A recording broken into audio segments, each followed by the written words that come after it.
Welcome to today's podcast. Continuing my introduction of great inspiring women from Canada. Today, my second one is here, and I'm so glad having you here. Welcome, Josée Lusignan. Thank you so much, Jurgen.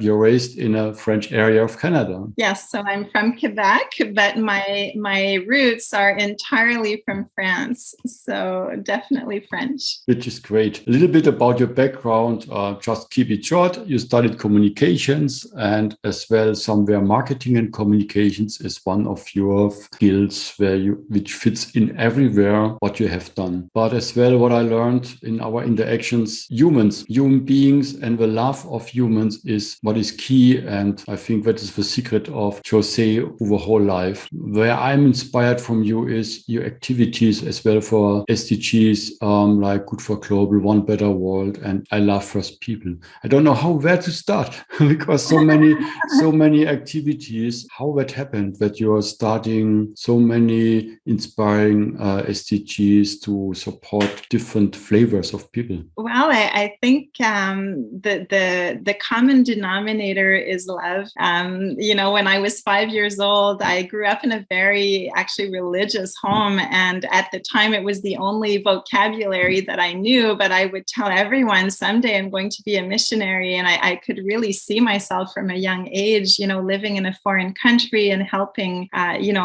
people until I came to a point in my life where I realized that I could be, just as effective working in my own neighborhood and helping to make a positive impact where I live. And so that's really been my motivation in life, is to love on people and to use my skills that way. I made a pact with the universe when I was when my two boys were going off to kindergarten. And I said, I'm never going back to an office setting unless it's for a purpose, unless it's something that's going to really be beneficial to humanity. And when I made that pact, very interestingly, without contacting anyone, offers started to come in and my journey began. And it's just so tremendous. There's so much need around us. I wouldn't be doing anything else. Maybe to connect some dots, you are married with Ian Spears, yes, chief visionary and key humanism of One Better World, where you as well are one of the directors. And how could you handle such a power machine of activities? When our relationship began, we actually had been friends for 14 years before our romantic relationship began. And on that day, I said to myself, I have just gotten myself into a lot of trouble.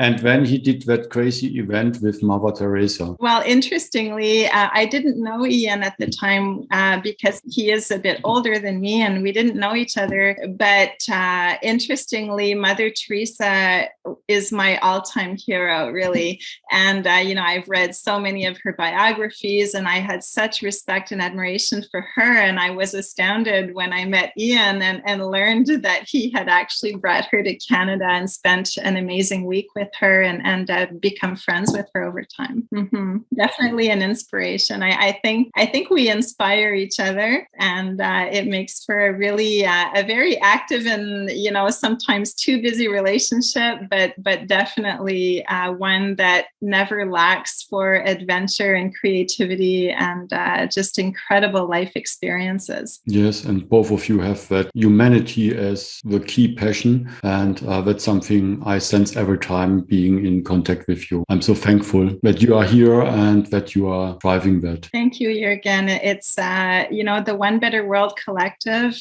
is really a place where we are so fortunate to meet incredible people around the world, and we're just so grateful to have, this friendship with you, and it's really transformative. I think that, for a large part of my life, I touched on that religious upbringing in the beginning.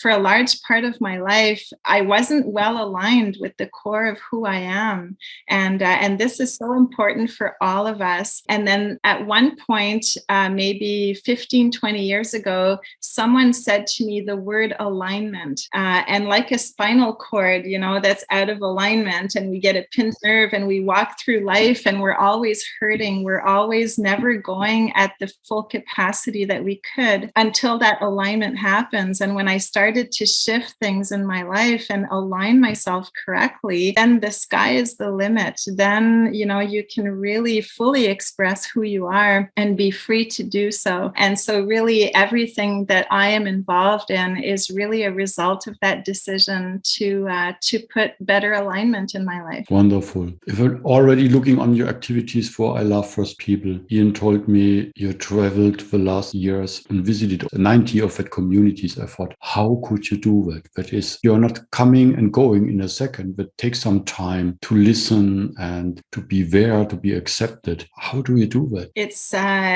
again, what a privilege. I mean, there's no other way to describe it, to have that opportunity that very few Canadians will ever have. Remote Indigenous communities in Canada cost more to access them than for us to fly to Australia. So just to give you an idea, the reservation system was really meant to isolate people and keep them far from everybody's thoughts and view. And so to have seen, in amazing parts of Canada, but especially to meet and listen and learn from Indigenous communities. And every community is a nation. Every community has, its traditions and its teachings. And to be able to really add that to my, my growth as a person in my own beliefs and my own way of life, it's absolutely incredible riches. I couldn't be thankful enough for that opportunity. Would you like to share some experience with what happened only to be there and doing it different than before? I think before the white man came and teach them, you're bad, you have to go in a reservation and getting isolated, you're not worth, we take your land. And I think that's now different. Well, we've really, as settlers and colonizers, really stripped Indigenous people of their culture through, for instance, residential schools where children were stolen from their families and banned from speaking their language, and just really stripped. Actually, our prime minister at the time said that the purpose was to kill the Indian and the child. And so, to this day, the communities suffer incredibly high rates of suicide and all kinds of brokenness because of what was done to them. But there is such a strong will to reclaim that culture, and so but there is still very much a divide in the communities, because I would say half of them are still very Christianized, and then maybe another half would be more traditional, and so there's still a lot of clashing happening that way. But we're seeing the communities now speaking their languages more and practicing their traditions more, and I've learned so much. And the very first lesson I would say that I learned from the communities, I always thought of myself as a good listener. I love to listen to people when they share their hearts, but I learned that I was actually a really bad listener, that I wasn't able to sit with silence in a conversation and to listen to the silence in a conversation. And so, culturally, if I ask you a question, Jurgen, you'll answer me. But when you're sitting oftentimes, in a community with the people, you'll ask a question and you might wait even like 2-3 minutes before the person you're speaking to replies. And then you're like, well, did he not hear me? What's happening?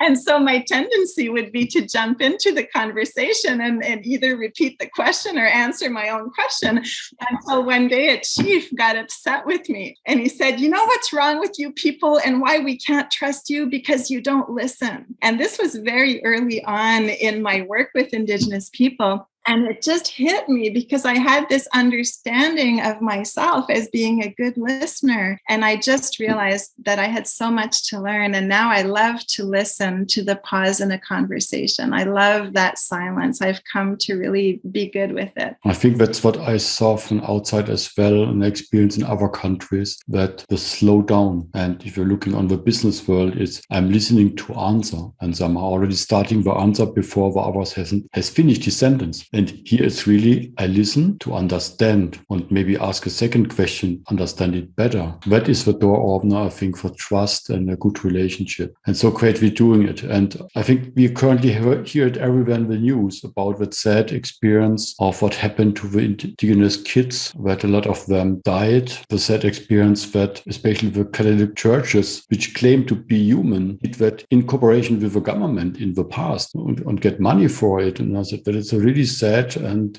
still not the proper reaction on it to overcome their own challenges they have in their organization, which is really frustrating. I think there's a strong reaction currently in your country as they found more and more places, which is really burning my heart. The searches are continuing to find graves of children, and up to now, there's close to 7,000 that have been found in the last 2 months, and but it's going to continue rising because they've only started this process. So we're really talking about a genocide, and how especially the church has been unwilling to, the Pope specifically, unwilling to offer any kind of apology or recognition. And so, this is the work that we do has nothing to do with the church, but it has to do with really educating Canadians in a language that everyone can understand and relate, to take this very important issue out of the political arena and the academic arena and really make sure that citizens have ways to engage in meaningful conversation and to help make this country better and, hopefully bring healing, be part of the solution or part of the equation in bringing some healing to the communities. Yes, and that is in several countries a long way. It's great to see that it's started in Canada and Prime Minister Trudeau maybe offered the first step. Hopefully there will come more coming, and I hope other countries will follow as well. There's a lot of sad opportunities for that, I have to say, yeah. But important to speak about it and make the awareness and show what are ways to do it. It is. And, as I said earlier, my ancestry is all French. I don't, to my knowledge, have any Indigenous blood. And so it puts me, especially before there was any talk in our country about, reconciliation, and we didn't understand really about residential schools, I was very much in the line of fire because it's like, well, you're not Indigenous. Why are you doing this work? And I recognize that my ancestors would have never survived in this country were it not for the friendship of Indigenous people, and that this brokenness really has to end. It's going to take generations, but to this day, youth, Indigenous youth in Canada, some of them, their communities, their suicide rate is 50 times our national average. And so, we cannot turn a blind eye to this situation. And if you're looking all on the climate discussions and saving nature, they are that community know best from their traditions and experiences how to save the nature, how to work and live with nature and learn from there, that we have a future and the kids have a future. So it would be the best way to get them involved. Absolutely. Yes, we have such globally, we have such a rich opportunity to learn from Indigenous people, and it's really time that as non-Indigenous people we would come together and really be allies to help elevate their voices. I was glad, as I was in the World Economic Forum in one of the panel discussions, that the Minister of Foreign Affairs is an Aborigine, which you have to get used about it because she has tattoos over the whole face, which is in a business context nothing, and it's looking strange. But if you listen what she said and compare to other prime ministers in that conference, I have to say, wow, what a brain behind that. And we should overcome that first as we got taught in business world, only the clothes make it. Huh? You are important if you have dressed like a businessman. That is not. You have to look behind what is the human being behind and listen. And we are coming back to it. Yeah. Very good. And of course, it's so refreshing to hear a new perspective. And in Canada, we've just appointed for the first time an Inuit Governor General. That again, I think is just so wonderful for Canada. It's great news. Absolutely. On the other hand, you're supporting as well single parents. Mm-hmm. And I think there is still a connection to all the rest what you're doing. Would you like to share a little bit about what you're doing there and your experiences? Yes, for sure. So I, as you see, I wear different hats. I run a few organizations, and one of them is called the Ideal Way Association. And what we do is we support single parent families. I'm very much a believer in all of my work in not duplicating what already exists. So we will welcome single parents who are literally at the end of their rope, many of them suicidal. They just don't know where to turn anymore. We help them to navigate through existing services, but we're there to really provide life coaching and guidance over a medium to long-term perspective. And again, we're talking about the brokenness of Indigenous people and finding healing. And what we found in the course of this work is that the very first intervention that we do with our families is we send them on a weekend retreat. We take care of the kids. We make sure, that the parent can leave, and we send them on a retreat that really focuses on healing past wounds and being able to forgive. It may sound strange when a parent comes and says, well, I'm being evicted. I have no more money. I'm so depressed, or I'm on drugs, or whatever the situation is. We've seen them all. But step one is that aspect of deep healing. And we found that when we do this, then there is space in the heart and in the mind. It creates space to be able to then look at the more day-to-day aspects of life and start to tackle them.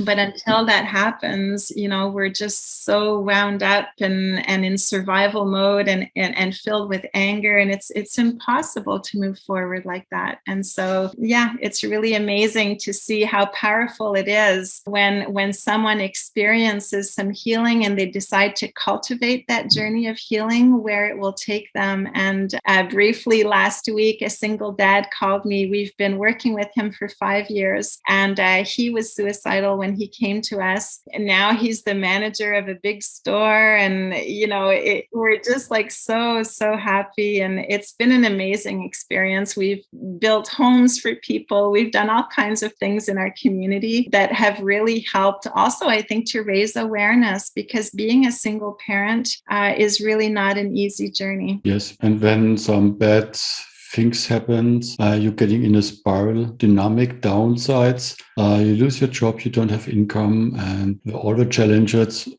it's a nightmare. And when to get it twisted again to have an upwards way, it's a long journey, step by step, and great you're doing that. Well, it is. And also, before the podcast, Jurgen, we were talking about how the government communicates with us and how it's not always super friendly. They could use some better manners sometimes, I think. So imagine when you're a single parent and you're trying to juggle everything, and really the system is so overburdened. And so when problems arise, the system kind of takes for granted or assumes that you're in the wrong. And oftentimes you need a neutral person to come with you and say, no, wait a minute. This situation is different. Please don't lump this family into your big basket, and take the time to understand what's happening. And we find that when we advocate this way for families, they usually end up getting the results that they wouldn't have gotten. We've seen, for instance, Children's Aid taking children away from families because it was the protocol in certain situations. And if they didn't have someone to come alongside them, they would have not had their their children returned to them, Yeah, there's a standard process, and the papers and the style they shoot it out to you is a nightmare. It's only frustrating. The time frames and the punishment, and instead of becoming back to the key feature, humility and listening. Yes, of course. And we need to keep parents and children together as much as possible. And this actually touches on the work as well with Indigenous people, because we don't have residential schools anymore in Canada, but they've kind of transformed now into the Children's Aid Society. It's really, there are more, the Indigenous children are the most represented in our foster care system in Canada and in our prisons as well. But, so this whole element of, how do we look after children in our society? And do we really take the time, put the resources to equip parents to be all that they can be, to be those nurturing parents that they need to be, because a child wants to be with their parent, no matter what. So it's really something I'm deeply passionate about, is to be able to help foster those healthier relationships. And still give the kids as well then the time to grow and develop their skills and their fun in life, although there is a challenging environment, that they have a chance to have a better life and the right education. Absolutely. With all what you are doing, you're already starting the next activity you mentioned. Would you like to share a little bit what's coming in fall? Because you said there is some news already in the preparation and ready to go to release. Yeah, well, so just as I'm passionate about Indigenous issues and making them simplified for everyday, citizens, I feel that way about the SDGs. It's so important that we understand the SDGs, that we act on them locally. And about 2 years ago, I was taking stock of everything that I do, and I had this deep dissatisfaction. And although, I love the things I do, this part of me was like, yes, but it's helpful. Absolutely. I've helped many people, but is it changing the world? That was my question. And the answer that came back to me was really that I didn't want to leave this earth without knowing that I had done something that could really make a bigger impact, a systemic, impact. And that until we change the way that we use money, it will be very difficult to change everything else. And so I used to ask myself, why is it that if I go get my hair cut or buy shoes in my local community, I cannot know who is doing good for the community or for the world, unless it's a big company that has a big marketing budget to promote their deeds, what they're doing. And so this fall, after 2 years, we're launching, it's a web-based platform called Good for Global that's going to enable citizens on a local level to find the companies that are acting on the SDGs, and for them to showcase what they're doing to help their communities and to help our world. And then it's also educating or providing the educational tools, especially for SMEs, to position themselves in terms of the SDGs and their social impact. We see right now, as you know, Jurgen, such an acceleration around the world of big companies positioning themselves, but where does that leave the SMEs, who are the backbone of our economy? And so again, it's how do we do this in such simple terms? And again, last week I was reading a new study that was funded by Nestle, but nevertheless, a study confirming that, people would like to know more about how the goods they purchase are being produced, but that it's so complicated to access that information. They just don't have time. And so what we're deploying is really, it's going to be scaled, but one region at a time, and eventually deployed through the One Better World Network. So very excited about all that's coming, and we're coming up with new tools to help businesses partner with charities in their communities. So really looking, every time we spend $1, whether we're rich or poor, that dollar is like a vote for something. And my hope is that we can now help people to perhaps vote more wisely. And I'm looking forward. Ian mentioned already that something is coming. But I say, yeah, that's great, because one of my role is supporting the initiatives and connecting the people. And now having a tool available maybe to make it smarter and easier, that's awesome, because that's levering up, that's when scaling. And hopefully we can activate a lot of the neighbors to look and support and see what it's worth to do. Yes, absolutely. And again, I think this is the thread in our conversation today. We're talking about love and healing our brokenness. And even at that level, it's about, the first thing we do in our ecosystem, whether it's a citizen or a company looking to engage to improve, their practices or engage with the SDGs, we start at the values level. And we do it in a very different way than what's out there, where a company or an individual or someone who is, in a boardroom setting will really be confronted with their values and say, you know what, like who I am is not separate from this company that I'm a part of. And my personal values have to be reflected, because we're all human and we have to live and act like we're humans first. And so this is what is exciting, I think, about this journey, is to put that humanity back into our actions every day. Yes, I say every time it's the key factor. If you're looking on digital transformation, the change from our industrial area to the next level, the key factor who can handle that are we as human. Exactly. It's time to reconnect with ourselves. Yeah, wonderful closing word. Josée, thank you so much for your inspiring activities and sharing what you are doing. And I'm every time so excited and astonished what you are doing and the impact what your work has, especially in Canada, with all the different flavors. So thankful that you're doing that. Well, Jurgen, thank you. I think you're doing wonderful work, and it's really a pleasure to have been with you on this podcast today. Thank you for the invitation. Thank you. Bye. Bye-bye.